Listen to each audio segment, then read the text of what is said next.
भटक्या श्वानांचे निर्बीजीकरण, लसीकरण होणार. सर्वोच्च न्यायालयाच्या आदेशानुसार जिल्हाधिकाऱ्यांचे निर्देश.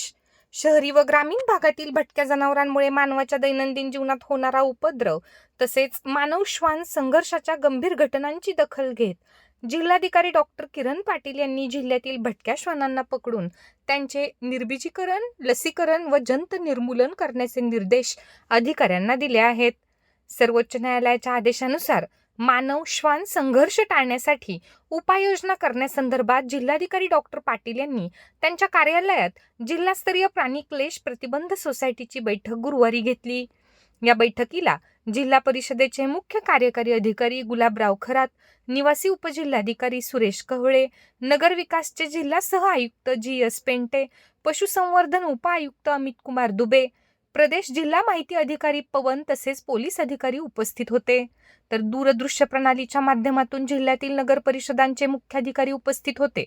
या बैठकीत जिल्हाधिकारी डॉक्टर पाटील यांनी आढावा घेऊन नगर परिषदेने शहरी भागातील भटक्या श्वानांना पकडण्यासाठी जाळ्याचे प्राणी वाहन,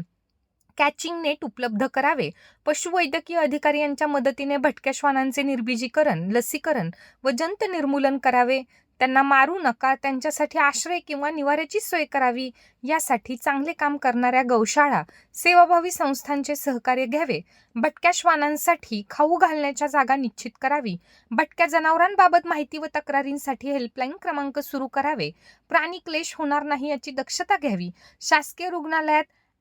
अँटी रेबीज लस व इम्युनोग्लोब्युलिन औषधी उपलब्ध आहेत त्या बाबतीत दर्शनी भागात फलक लावावेत, ग्रामीण भागातील भटक्या जनावरांसाठी खाजगी भागीदारी तत्वावर कोंडवाडे तयार करावेत, त्यासाठी जागा उपलब्ध करून द्यावी, नगर परिषद क्षेत्रासाठी भटक्या जनावरांच्या व्यवस्थापनाबाबत नाविन्यपूर्ण उपक्रम राबवावेत, तसेच सर्वोच्च न्यायालयाने दिलेल्या निर्देशांचे पालन करावे, असे निर्देश जिल्हाधिकारी डॉक्टर किरण पाटील यांनी अधिकाऱ्यांना दिले.